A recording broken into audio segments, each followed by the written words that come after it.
Good afternoon, everyone. My name is OLAYOMI. My question is this. Every year, we have a lot of graduates finishing their NYSC. On your first day in office, what is your plan to engage these people? So you're talking about youth unemployment after graduation and NYSC. Okay, the lady. Hello everyone. Hi Mr. Sowore. My question is pertaining to the transportation system in Lagos at the moment. So I went to Nigeria 2 months ago, and the only way to get about in Lagos is literally on the road. And that is one of the main problems why there's constantly traffic on the Third Mainland Bridge. Do you have any plans on possibly building any more transportation infrastructure? Or what are you planning to do about it, basically? Thank you. Thank you. That's on the transportation system. I know you said Lagos, but I believe that will be the whole of Nigeria as the president of the country. Thank you anyway. We've got 2 more questions here, please. If the ushers can pass the mic quickly to this part of the hall, please. One love Nigeria. I'm sorry, please. No, I'm sorry, please. I'm sorry, please. I am sorry, please. I said 2 questions here. 2 questions here, please. First, please.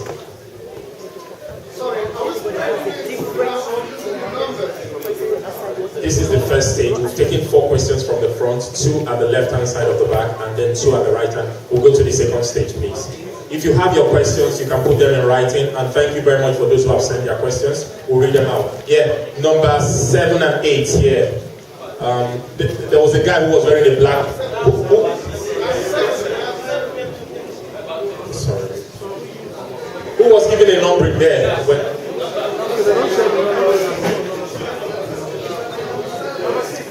Do you have any number in there? Check. Yes. Okay, take two only, please. Okay, take 2. Has he got a number? Okay, please. 30 seconds.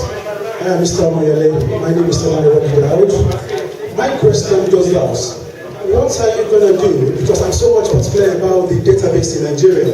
We need to know how many people we are living in Nigeria, so that anything that's going to be disseminated to everyone have to be disseminated well. What are you going to be doing in collating the database of every Nigerian, so that everything could be right and accurate? Thank you very much. And then the last person at that side of the hall. Please. Okay. Good afternoon, Mr. Sowore. My name is Sowore. I just want to ask the president. My name is Sowore. Okay. Are you taking Nigerians for granted? And if you are not, why haven't you apologized to Nigerians like others who brought this catastrophic, deceitful, clueless, and corrupt governments on board? And in a civilized society like United Kingdom, and the one you reside in United Kingdom, I believe you should be in jail by now. Thank you very much. Thank you. That's all. 4 questions there. The fifth one. Hold on, please. Hold on. Ladies and gentlemen, just hold on. We're going to go back to the second stage of questions. Just hold on. The 5th one is just a comment. I'll read this and I can show to answer our questions. He says, we have to get people to translate all the agenda and manifesto of OMOYELE Sowore in all the languages of Nigeria, so that our grassroots people must be acquainted with the Take It Back agenda. Thank you. That's a comment for you. Thank you. I will start by addressing the issue of youth employment. But before then, since the NYSC, that is the National Youth Service Corps, as we mentioned, I should say that we also have plans to increase the allowances from whatever it is now to 50,000 naira per month, and also plans to put in place an insurance policy that if anything bad befalls a youth corper, that their parents will be paid 10 million naira as compensation. And we know this because of what happened to some of them a few years ago. In terms of employment, we have said in our plan that one of the things we are doing right away is to hire 200 teachers, 200,000 teachers, train them for 6 months to tackle our education sector. And my understanding is that the NYC turns out about 300,000 corpers every year. So we are absorbing right away on an annual basis about 200,000 of those people to do teaching.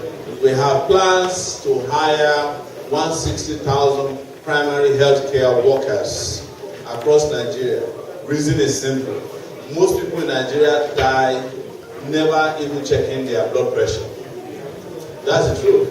And without primary health care, we would not be able to lift Nigeria out of a situation where this Nigerian state has lived longer than most of the people that were born when it had independence. The average life expectancy of the Nigerian person is around 53. Nigeria is 58. So if you were born in 1960, you are supposed to have died. That is very sad. Yeah, it's the truth. We also have plans, as I mentioned earlier, to bring in true solar power, renewable energy of 4,500 megawatts just from solar, renewable energy. To put those pieces together alone will require nothing less than 1 million hands across Nigeria. And it will also include transfer of technology skills to the people who are doing that. So that is 1.3 million jobs right there that will be provided. And you know Nigeria, most of you are Nigerians, anytime you have £100, you send it to Nigeria, you are helping nothing less than 10 people right there. It has a multiplier effect. When somebody is employed, it's also helping a chain of people along that value chain. So it is very important to let you know that the construction of infrastructure we want to do in Nigeria will also bring nothing less than 2 million jobs across Nigeria. And somebody has written to me here that he thinks that my plans are a little bit simplistic. No, they are not. These are plans that will be carried out from day one in the office. You will not be in doubt as to what I'm interested in doing. What would interest you is that since we started this campaign some, let's say 2 months and 2 weeks ago, everything we have promised, the federal government is doing it. They have suddenly said that they can pay workers 66,000 naira now. They have increased allowances of coppers last week. The Lagos-Ibadan road that we use as a basis for making fun of them, they have released money last week. The infrastructure turning Nigeria into a construction site, they have started talking about it. So they are already stealing our manifesto. But we told them, keep doing it, we are not coming back. So just do the best we can. The best is not good enough for Nigeria. But the fact that they are even doing this shows that Nigeria is capable of fixing itself. But they just refused to do anything for 2 years.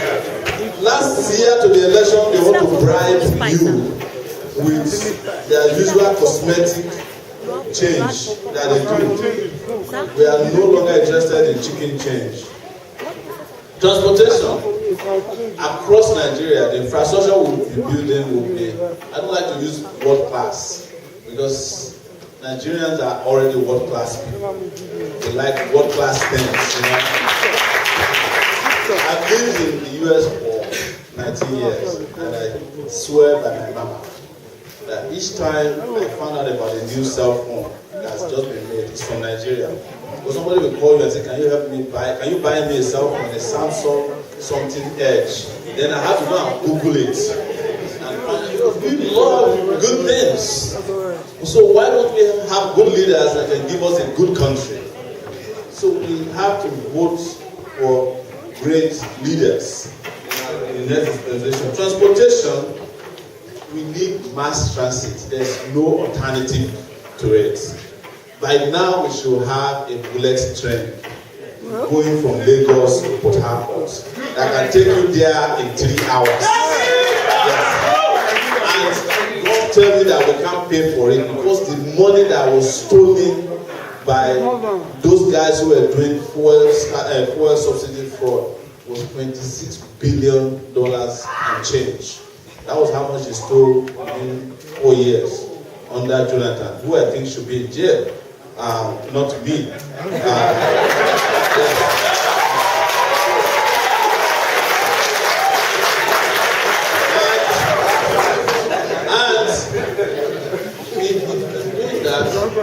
But at the same time, listen to this. China built one of its fastest rail lines between Beijing and Singapore, which I don't know how to pronounce Chinese word, forgive me, for $26 billion. And it cut transportation between between Beijing and that place by 3 hours. Bullet trains, they were designed by a French designer. The same amount of money our people stole, importing petrol into Nigeria with ships that sank 10 years ago. That is what China used to build its best infrastructure in a long time. China has got what they call ghost cities. Do you know what ghost cities are? Yeah. Cities that have apartments that nobody's living in. They have solved their housing crisis. Nigeria is also in need of 17 million housing units at the minimum. When we start building it, we will employ as many as possible people. So mass transit is a solution. You cannot be transporting people around Nigeria with luxurious buses, and then you start complaining, because mass transit will solve two problems. You move a lot of people, goods and services around, and you increase our economy. It will cut out armed robbery and kidnapping, because you don't want to stay on the side of the train to hijack it now. Yes, how do you hijack a train that's moving at 300 miles per hour? You have to be a really good armed robber. So it will cut crime and road accidents by a huge percentage. So you put less pressure.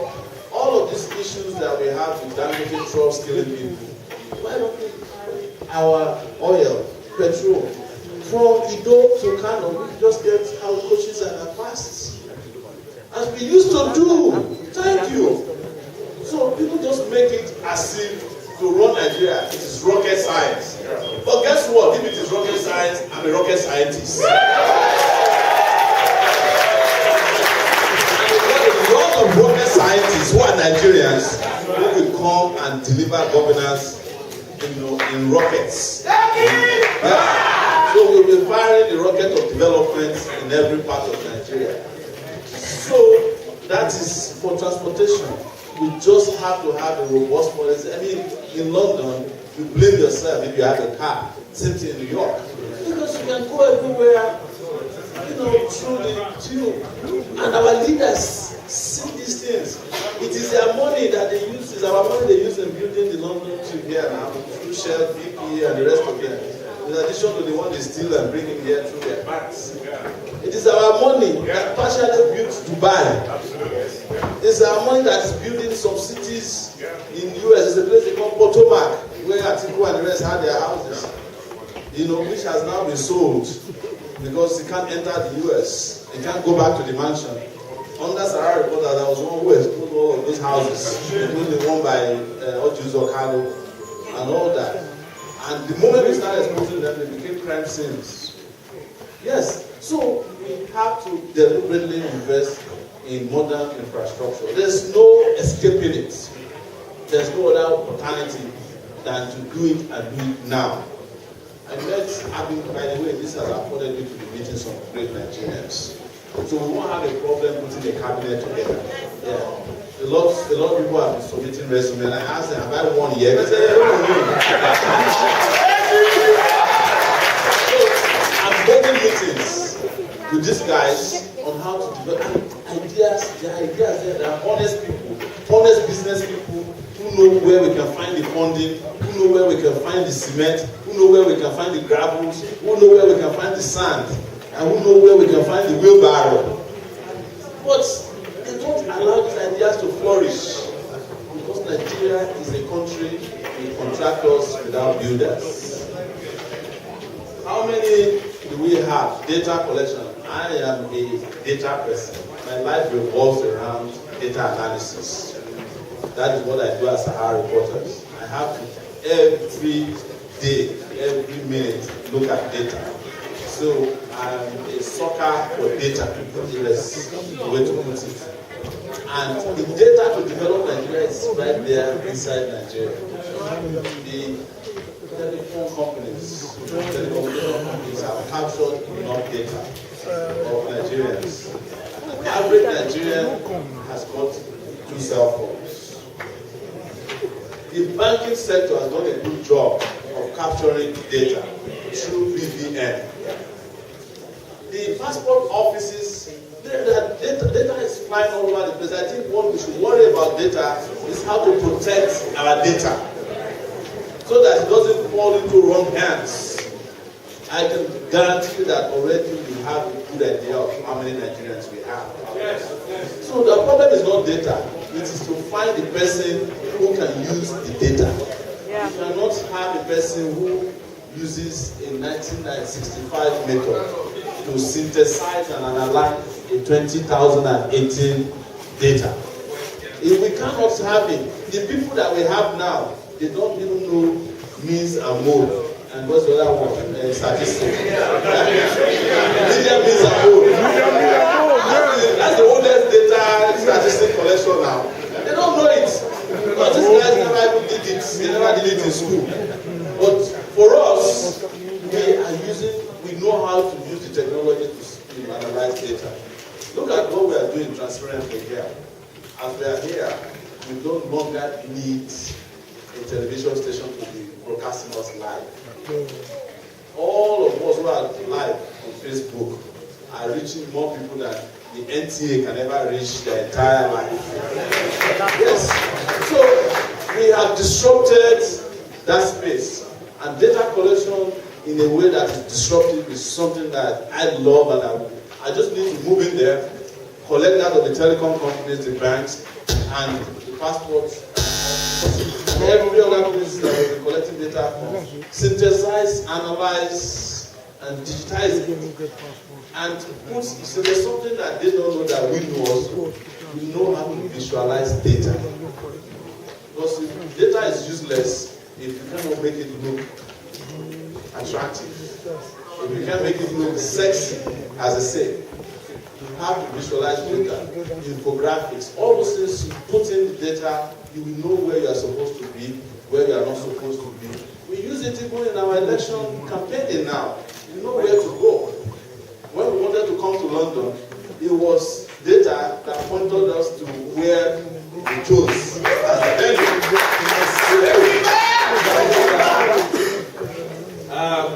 There was a question about apologizing that I find a little bit strange.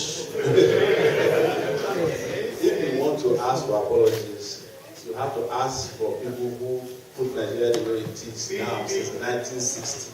Yeah. Yes. That's true. And when you look at it, I'm the one who deserves an apology. Yes. All of you are the ones who deserve an apology. Quite honestly, if Nigeria was the way it should be, most of you would not be here. That's true. That is the emotional part of why we are sitting here. All of us know what we go through. The depression that you have to go through when it's cold, you know, the hustling that you have to do to pay your mortgage, to pay your card notes. At the end of the day, you are never going to be a British person. Even though they give you a British passport. You are still a Nigerian because somewhere there, data is hidden in your passport. Yes. That says that you are from Igbeti. That you are from Kano. You are from Naibawa. So there's nothing that we should not be discussing apologies flippant manner. And I understand what the brother was saying, that somehow, maybe in 2014, he thought that he brought Buhari. No, we didn't bring Buhari. You know the person who brought Buhari? Jonathan. It was his performance that brought Buhari. And he was the one who also physically. He was the one who actually physically also handed over to Buhari, not me.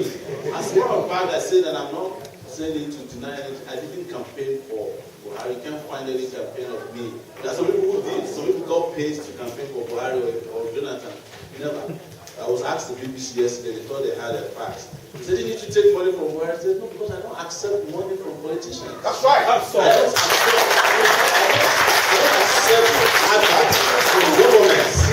I will say to people here, we take advice and Sahara reporters from banks because they have diaspora programs, but not from the government. As far as I'm concerned, how would you be a government and you want to come advertise a road that just been constructed, and you want to spend more money advertising the road 3 kilometers on newspapers instead of going to build the next set of roads? If you want to advertise the road, let people be using it and let them advertise at the best road. Don't advertise it on my page. So, what I tell you, if you know how other countries operate, you will know that even the man that made that prompted you to ask me to apologize should be the one in jail right now. In fact, the string of Nigerian leaders should be in jail. The man who ran the best economy in Brazil, Lula, is going to jail. And nobody is asking to be a local to us that, oh, I was the best president. No, he's just stole a little money and he's headed to jail. The former president of South Korea is heading to jail. Why is it that our own leaders don't go to jail? That's why we don't send them to jail. It's the reason why some of you ask some of us to come and apologize to them. They are the ones who want apology, and they are the ones who should be in an underground cell that they built themselves.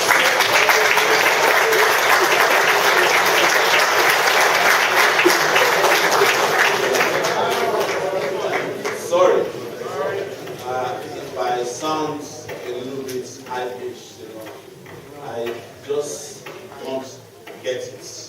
That we don't do, if we do things right, a lot of these guys will not be free.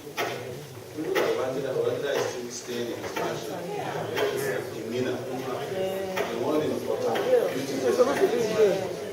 The man, Abubakar, who was one Nigerian police, is the owner of a lot of the discos. They are still selling Nigeria to themselves, and they have sold us down the river. But because we have this stupid cultural mentality of you have to respect your elders. Rubbish. Elders that don't respect themselves don't deserve no respect.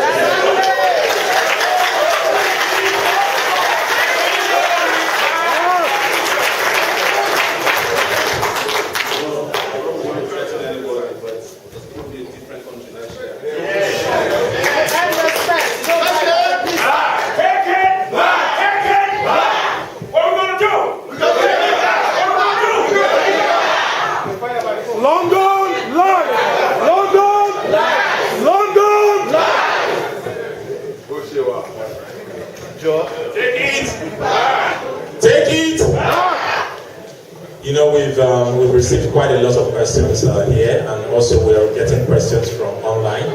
I'm not ignoring any of you here in this hall, but I just want to take 5 from here first, and then we'll give Mr. Sowore the opportunity to answer some of these questions. I'll read them out quickly, okay? From NII Day, infrastructure construction management. Statistically, rich and comfortable people in Nigeria do not vote. They also often do not register. Yet, their votes are counted. How do you intend to ensure that you engage the average Nigerian to vote and ensure one vote means one vote? Then from Dayo Bakare, there are so many good things in this country that make Nigerians to stay here. Which of these would you bring to Nigeria for our benefit? Which of the good things in developed countries will you be taking to Nigeria? We have, this person has not written his or her name, but I'll just take this for the benefit of, for the people here. When will we know the political platform? There is a lot of anxiety about this. That's on your political platform you'll be running from. And then number 4, how do you intend to reduce the recurrent expenditure to the capital? The federal civil service is overbloated in a capitalist economy. Some of these questions are already repeated by you, so I'll just, and the last one, before I give him the mic, the nuclear energy for electricity is cheaper than solar panel. 31 countries in the world use it. Do you support nuclear energy in Nigeria, and will you go for it? So they are very simple questions. So we'll just take a no or yes from him, and then we'll move on quickly. Thank you. Let me start from the bottom this time around. Nuclear energy, it was considered earlier in the campaign, but we dropped it. It comes with very, very delicate waste that Nigeria is not in a place to mess with nuclear energy. You don't want half of Nigeria to blow up one day because somebody refused to close the door on the fuel. And this could happen. And so the other part is that the rest of the world is also actually abandoning it. The US has reduced its nuclear energy consumption to 10% of its energy need. Germany almost has completely closed down their nuclear bases. So you know what happened to Japan when they had tsunami. They are still reeling from that. So I am not in support or in favor of nuclear energy. Renewable energy may be expensive at the beginning, but it will pay for itself. Right now, there are solar panels that comes with warranties of 50 years at a time, and their batteries they keep getting better. So I think that's the best way to go. But we still also have gas, by the way. You know, Golden Land alone, there are about 9 billion cubic feet of gas underneath the ground. But we have to clean up Golden Land first before we can go after their gas or gas anywhere in the region. What was the? You had the question about current expenditure in civil service. The biggest problem of our civil service that most people don't know is that most of our workers are ghost workers. 21% of the civil service in Nigeria are fake workers, you know, including some of the politicians. You know the number 1 ghost worker in Nigeria is the president. So, but in serious note, if you push the civil service, our workforce of ghost workers, you will have workers that are real, and you'll be able to even employ new hands who will be paid. And what they're paying ghost workers now, because ghost workers' salaries are going into the hands of directors. But we need to rejuvenate our civil service. The civil service in Nigeria today is not a modern civil service. It cannot deliver in the future a sound service to Nigeria. This is the reason why, as I said, we cannot have a civil service where people are not incentivized or they are underpaid and expect them to perform wonders. First is to incentivize it. It would be my preference that anybody who has been in Nigerian civil service for 30 years will be incentivized to leave. The incentive there is that we pay you the next 5 years salary. You leave so that we can hire new hands, people who can do the real work that civil services do around the world. We cannot call Nigeria civil service, they are no longer civil servants. One, they are not civil, a lot of them are also not servants. Some of them are richer than the country. So we have to also purge civil service of corrupt people. And the civil service has been around as a corrupt entity for so long that even our judiciary is beginning to legitimize that corruption. If somebody is arrested and is being granted bail, a judge will ask you to go and produce a civil servant on level 14 with 2 houses in Abuja. What is 2 houses? That's 100 million naira each. So the judge is saying you should find a thief in the civil service with 2 houses. But nobody complains about those. You are legitimizing the corruption in the civil service by asking someone who is looking for someone to bail him to go and produce a civil servant with 2 houses in Abuja. Where did they get 2 houses from? If they are not stealing, And the judge is saying it's all right to bring that. So, and I'm sure nobody is aware of this, because even the lawyers, they go into town and bring civil servants and they have 5 houses. There are some civil servants in Nigeria that have 40 houses. One was found with 42 billion naira. Remember the pastor that died who used to work at INEC? They only found out because they had 2 wives and they were fighting. Political platform, this question keeps happening to us. We said it and we say it here again that we have plans and we are planning to create a coalition. At the minimum, we just be rest assured that we are safe. That we will come out with a political party that whose banner will fly to run for office. What we are happy about is that most Nigerians are looking at the candidates this time around. And we are not planning to join the APC or the PDP or the ADC or the SDP or any of those forces. We are not planning. We want to bring a fresh political platform upon which we can run and bring.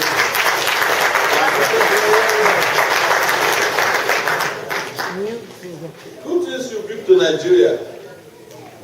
It's not difficult. You know, I find it very interesting that when you go to Nigeria and you talk to Nigerian leaders and you challenge them, they will tell you, oh, America has had democracy for 200 years. Just calm down, or 120 years. But they never have a problem with driving cars that Americans don't drive.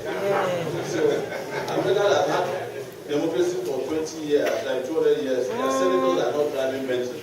Because they can't afford it. If an American senator is driving a Bentley to work, he will be an uproar. Some of them carpool to work. Right? Some of them, they share apartments in Washington, D.C. There are some U.S. lawmakers who sleep in their offices because they cannot afford to rent houses. So, when I hear this all the time, we know good things, but we have never had people who are interested in bringing good things to Nigeria. Instead, they take the only few good things out of Nigeria. All the money we have, they will take it out and go and buy jets and bring it. I watched the video and I said to myself, Nigerian leaders or rich people, they must be idiots. A guy, and this is something I saw on Facebook, I think it happened somewhere in here. A guy went and bought Lamborghini and forgot the road to drive it. In front of his house, the first time he was trying to drive the car out, all the security men had to bring pants.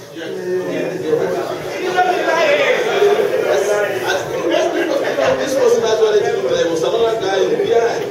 And I must say that our rich people must be the toughest people in the world. I mean, when you want to buy a Lamborghini, you should know how close to the ground. The first thing you should do is construct your driveway first. To enable you enter the street. If you are not dumb, you go and buy a Lamborghini, you bring it, and then the day you are driving it out, you suddenly realize that you don't have the driveway to take it out. So, good things will come when we have good leaders. Simple. Register to vote mobilization of vote. We have plans and we've been doing it. It's part of this campaign. And I mentioned it earlier that you should attach your next remittance to Nigeria. The conditions should be go and get your PVC. And those of you who can go to Nigeria, go and also register. Take your next vacation in Nigeria around February. It's good for you because London will be cold anyways. Good time to just stay out of the cold weather. And go vote. Go get your PVC and go vote. It's an investment we must all make. I think I heard that there are over 2 million Nigerians in the UK alone. A lot of them are doctors, accountants, lawyers, software engineers. They're just powering this society and making this place happy and leave Nigeria alone. We are going to have an airline that will take all of you back.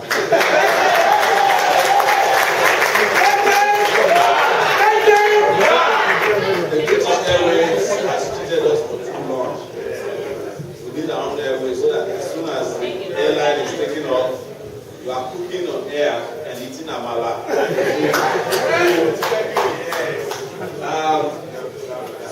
those are the last 5 questions. I've not 10 now. Can you believe that for the entire 3 years that President Buhari has been in power, he has not answered 10 questions? Take it. We're going to pause just very briefly, just to take comments now, not questions. Come, just please, hold on, just comments. Hold on. Patience. Just comments. Now.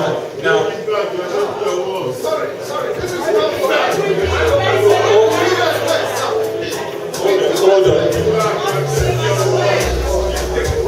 What's your number?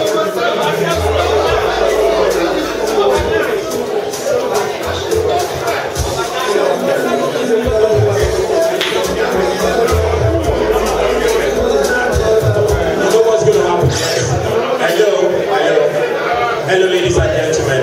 Just hold on, please. Hold on. I think something went wrong. Numbers have been passed out all throughout the hall, and we can't take those numbers. We can't take the questions from those numbers, okay? But what we're going to do, I want to know what numbers we currently have. So he's taking those numbers, and I will be advised shortly. Just hold on, please. I want to ask this question.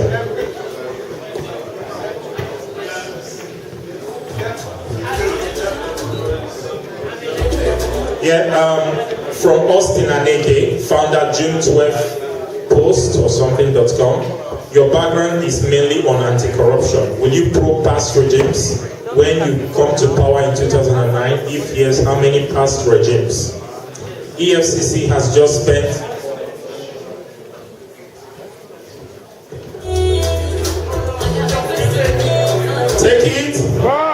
Take it.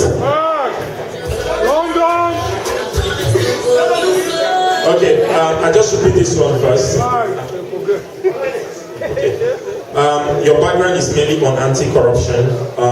Will you probe past regimes, and if so, how many of them? Yes. Okay, that's right. EFCC has just spent 24 billion naira to complete their new office building. Do you think this is value for money? If they have a nice prison in there. Okay, thank you very much. What are you going to do about ethnicity and sense of belonging among Nigerians? Moses Oyebola? We don't actually have an ethnic problem as much as people think. People claim to ethnicity because the larger Nigerian umbrella is not protecting them. And when people can claim to values that are central to their existence, they hold on to what values them. Ethnic groups have come to value their people more because our central umbrella, which is the federal government, is not protecting anybody. It's really one together. And as soon as the umbrella is working again and nobody is beaten by the rain, people will go back to the central umbrella and live together peacefully ever. But it cannot be forced. It cannot be done with propaganda. It has to be done with justice. Carol Sika, what is your stance on the ECOWAS currency? Are you for or against it? I will support anything that can uplift the African economy. We're going to take four questions here now. Europeans, let me just say, Europeans stole the idea of the European Union from Africans in the 60s. Look at what it is doing for them now.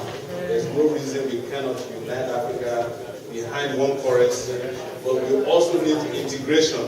There's no reason why it should take 4 hours to cross from Benin to Lagos, Benin Republic to Nigeria. We just have to open our borders for trade and for integration and development. And if the currency does it, so be it. Number 7, please. Thank you very much, Mr. President. My question is a triple barrel one. The first one is, what are your red lines when you start talking of these alliances? What are the things you cannot compromise on when choosing your bedmates, in quotes, in this alliance? Can you give a 3-pronged step on how we intend taking this country back? Let's take it back. We're in the theoretical part now. You're canvassing everywhere. Very, very good. I follow you closely. Now, can we have a bit more detail? Can we have items itemize these red lines so that when we are selling you, because we believe in you, but we need to sell you too. When we are selling you, we know what we are telling people. He will not compromise on this. This is what he's going to do.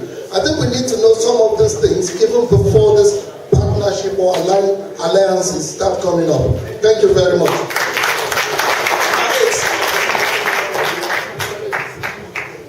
Please, the 2011 and 2015 general elections, we have to agree with the fact that it divided Nigeria along ethnic and religious lines perfectly. The bile that these elections generated, I think especially these two, is actually clear. So how are you going to integrate Nigeria first? Because these good things you have stated, they are good. But if we have different views in terms of especially religion and tribe, I don't think it will be easy because people will have different views. Anything you bring in to play, people will look at it from different places. So how are you going to integrate people so that they will have one particular view about it? Thank you. Number 9.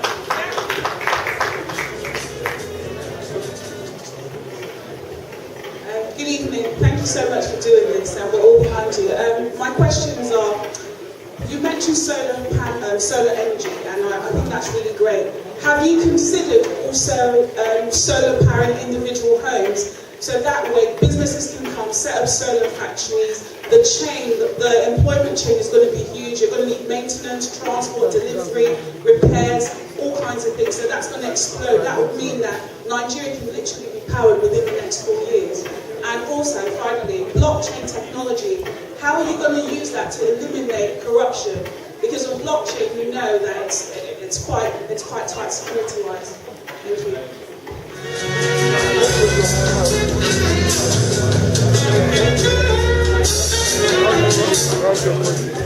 Number 10, right?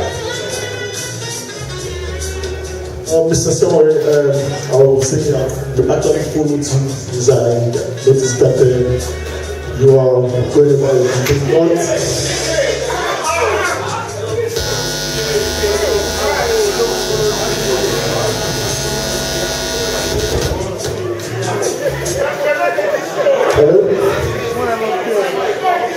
This is not a disco like attending questions or we want to ask questions. Please just give us the time to ask the questions, please.